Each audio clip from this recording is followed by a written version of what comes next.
Okay, so it's time to present Donatas. As always, happy to see that this room is always almost full. So yes, welcome Donatas. In his talk, do repeat yourself. He will explore why following the rule, don't repeat yourself, isn't always the best idea, and he will use some examples of using Python. So the stage is yours, and good luck. Thank you. Everything audible? All right. Good afternoon, everyone. I hope you've had an interesting conference so far. Um, the talk today that I'm going to give is not technical, so you can just relax. You don't have to pay attention super hard. And the presentation is going to be about repetition. I engineered this presentation with the intent for it to be a bit different from a typical conference talk. In the next 20 or so minutes, you will learn nothing. I will give you no advice, and there will be no best practices or worst practices or tips or tricks or anything like that. My goal here today is hopefully to entertain, possibly to inspire, and I hope you enjoy. So, to make an inspiring tale about repetition, I first need to clarify what repetition means to me. What I'm not talking about is repetition of code. I think in recent years, collectively, we've come to appreciate the idea that maybe sometimes it is better to have duplicated lines of code. You're allowed to be wet and write everything thrice. Whatever you feel like in this aspect, I don't judge, and I won't talk about it further. You're all familiar with a meme to rewrite in Rust, I take it. That actually is something that will be a relatively big part of this talk. But to me, rewrite in Rust often focuses on the wrong thing. An app is not great because it is rewritten in Rust, but rather because it is rewritten. It doesn't matter in what language or what dialect you rewrite in, the process of doing it is the thing that I care about. But it still doesn't fully cover the definition of repetition for me. My definition of repetition is closer to what you might think of as a repetition in sports. So when you, for instance, lift heavy weights and repeat that to get stronger. Now, dig into your memories and think of the last time that someone willingly rewrote the exact same API 15 times in a row to get better at it. How often have any of you rewritten the entire code base from scratch? Who would even allow that, right? And how much do you enjoy working on features that you've already built in the past? Repetition is kind of frowned upon in our field. We are technologists after all. And so there is a tendency in us to be relatively future oriented. Repetition is something that happens kind of in the past, so we don't really like it. At this point, you may say, well, maybe I don't like doing the same work, but I do it whether I want to or not. It's just part of the job, which is fair. But remember when I spoke of repetition in the context of sports. Think of a squat. Is every squat repetition the same? If it were, would you enjoy working on it? Or would it maybe feel like writing the same API over and over again?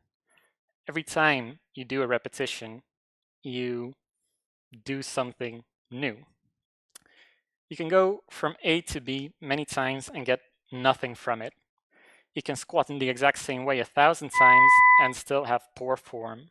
You can write the same APIs using the same ideas, and your APIs will still run into bugs on production. You could remark that what I'm saying is describing iteration.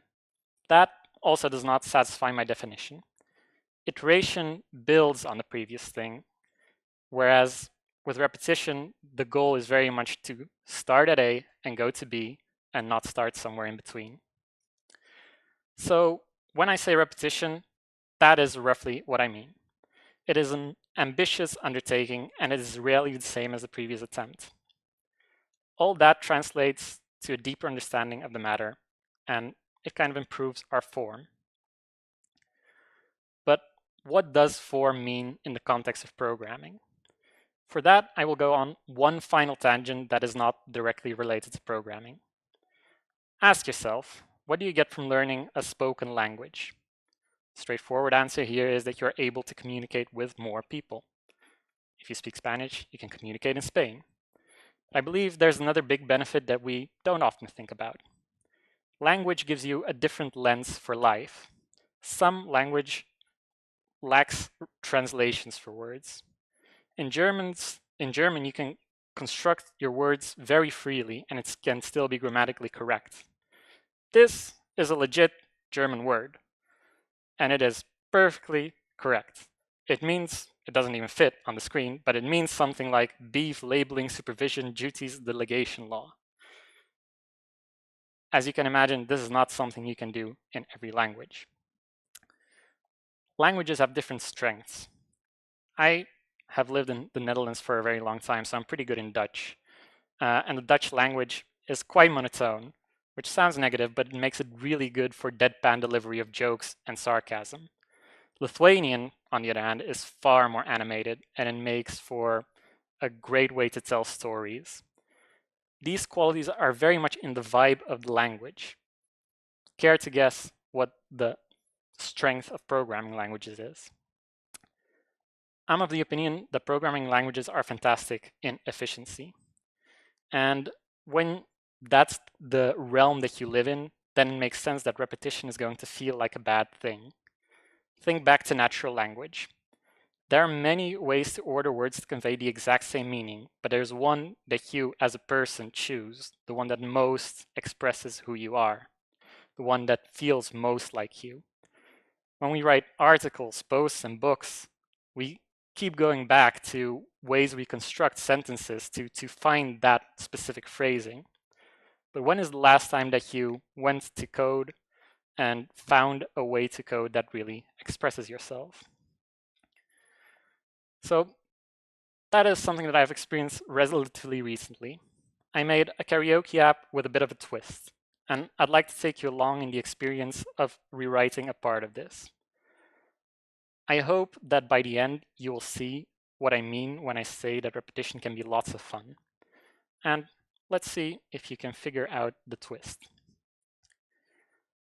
Let me walk you through what sort of technology I'm working with here. The application is a fast API web app. Don't worry though, I will not show you how to set up a fast API app. That is the kind of repetition that even I find boring. The front end is powered by raw HTML and CSS. New JavaScript frameworks pop up every 5 minutes or so, and I guess there's like 1,000 of them by now, and I just couldn't pick. Additionally, I use a meme library that I made at a lightning talk at DjangoCon some years back. It started out as a joke, but by now I'm committed to making it the next big JavaScript framework. I also make extensive use of server-sent events. The module we were writing deals specifically with them. It is moderately important to be aware of server-sent events. Can I get a quick show of hands of people who have heard of them or know how they work? That's very few. So I will explain it with the risk that you're hearing it a second time. Server-sent events are a way for a server to send updates to a client.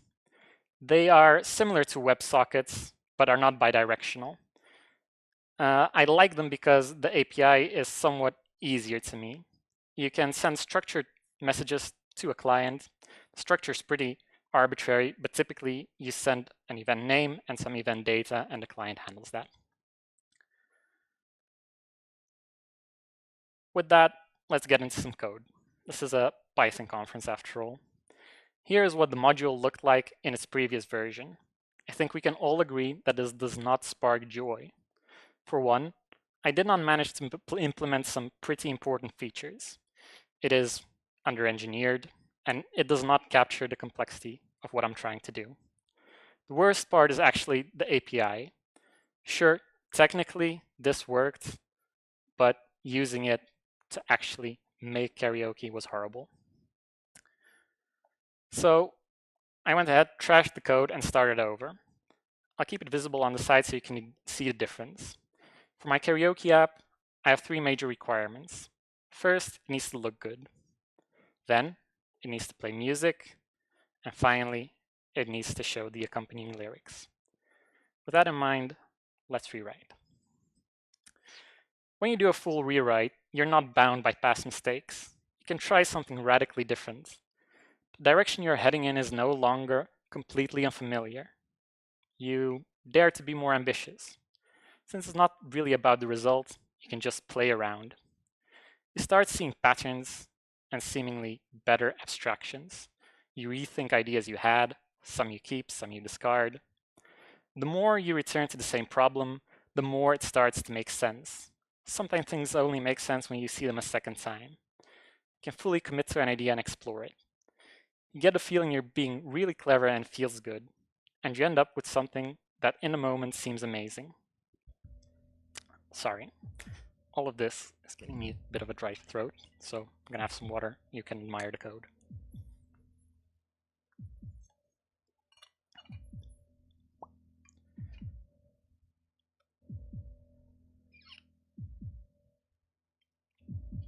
So let's run it.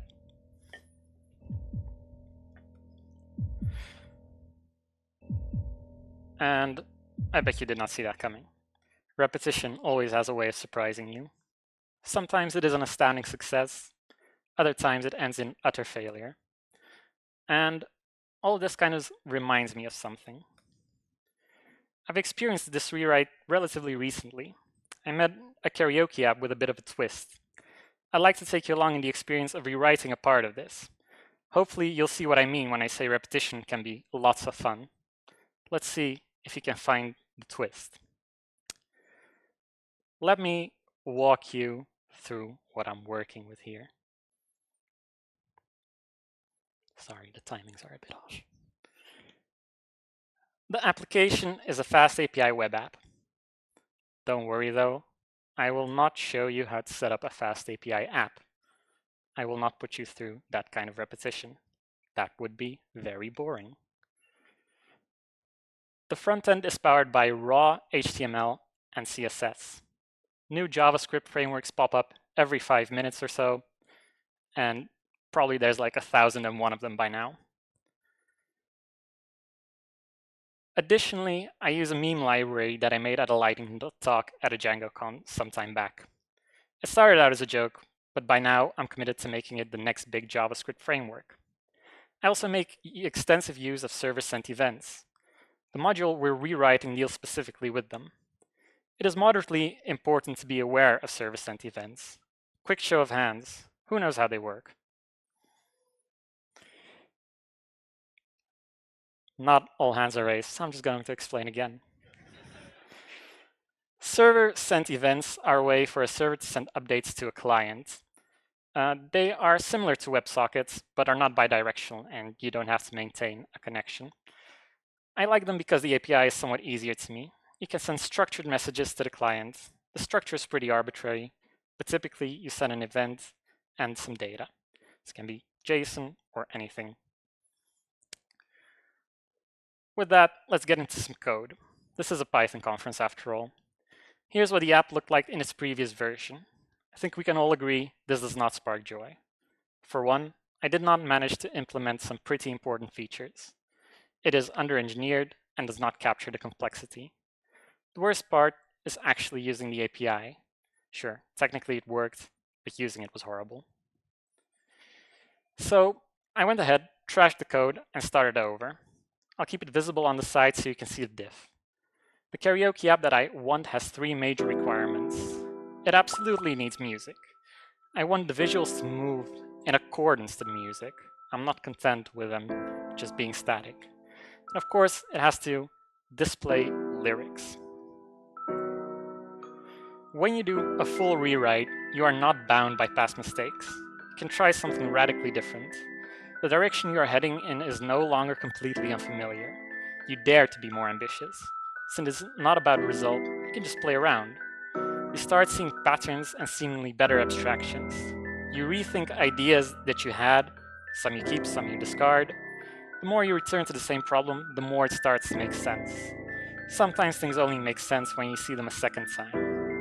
You can fully commit to the idea and explore it. get a feeling you're being really clever and it feels good. And so you end up with something that in that moment seems amazing. Sorry, all this inspirational nonsense is giving me a dry throat. I'm gonna have some water while you admire my code.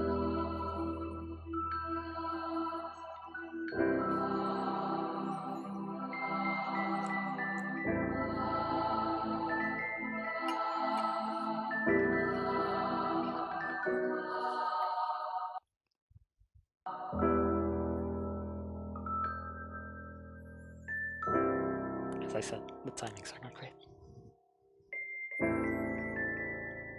But we have to wait.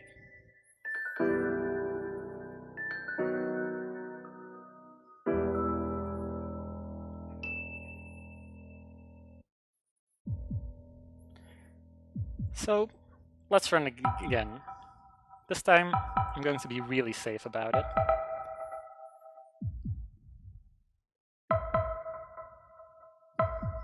I will use all the guardrails that I can think of.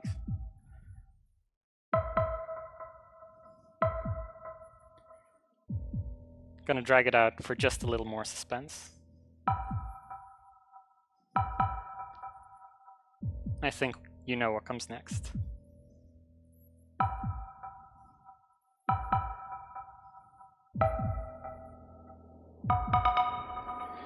I've experienced this rewrite relatively recently. I made a karaoke app with a bit of a twist. I'd like to take you along in the experience of rewriting a part of this. Hopefully you'll see what I mean when I say repetition can be lots of fun.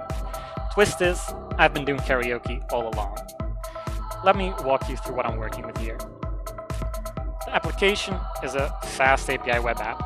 It's the very app you're looking at right now. I guess by now you're not surprised by that. The front end is powered by raw HTML and CSS. New frameworks pop up every 5 minutes. There's like 1,002 of them now. I also use HTMXXX, but I think I've plugged my JavaScript framework enough for the day.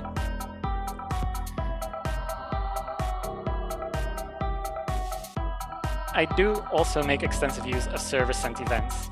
Everything you've seen here is served by them. In the process of this presentation, I've emitted roughly 15,000 of them. Quick show of hands. Who knows how server-sent events work? I'm not explaining it again.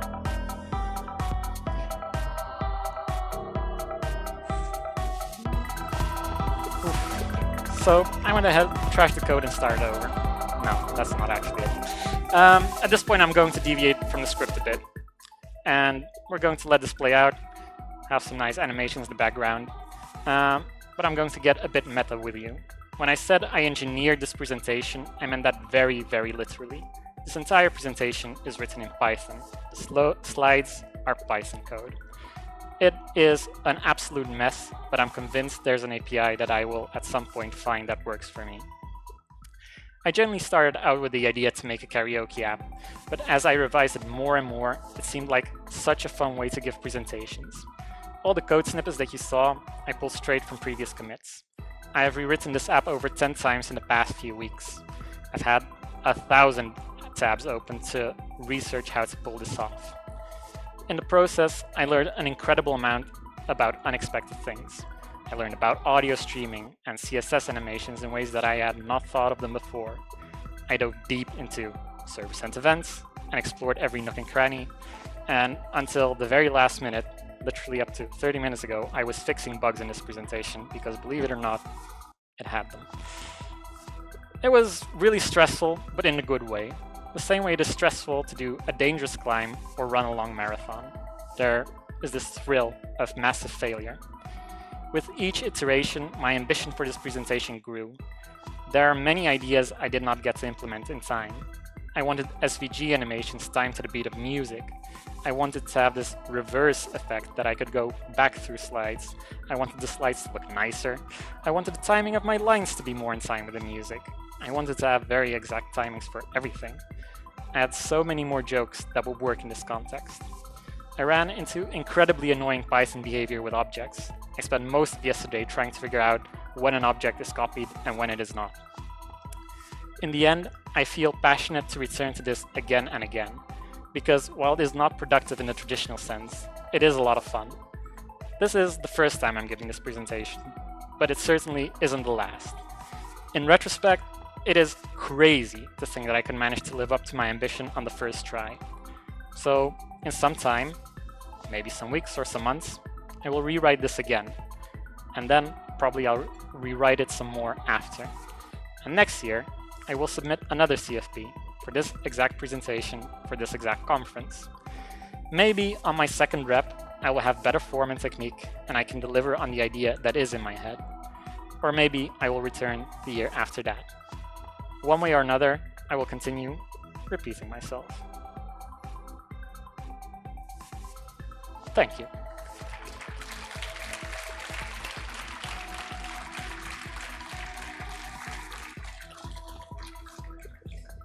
Big thanks to our Python DJ. We still have a couple of minutes. Maybe from the audience we have a question or two. One more Maybe time. in private. Yes. Any questions? Oh, I see the hand. Actually, it did crash. Wait. There's an internal, oh no, it's not showing up. 1 second. As you see, there's an internal server error. There was one final slide, but unfortunately it did not come.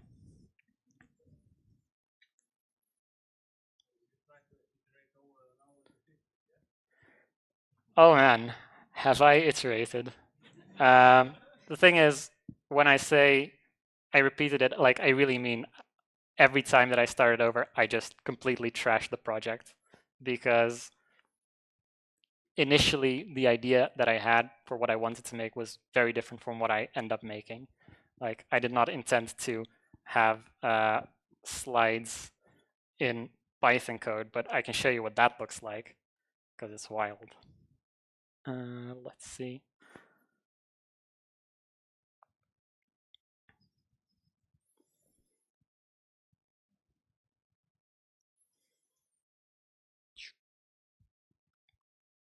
This is basically the presentation, or at least one part of it, because as you see, there's an introduction, a first iteration, a second iteration, a third iteration.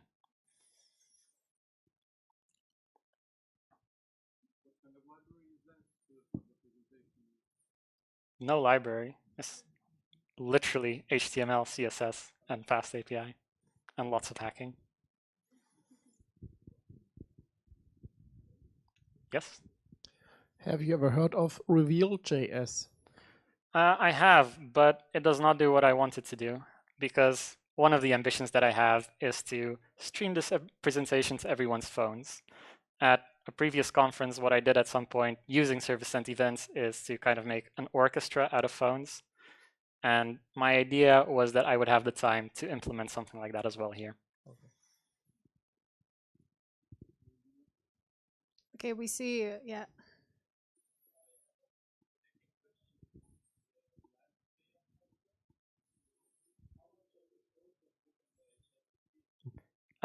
None of it, believe it or not. I tried, like, I feel I'm doing AI wrong, because mostly I get very annoyed and I delete whatever it suggests.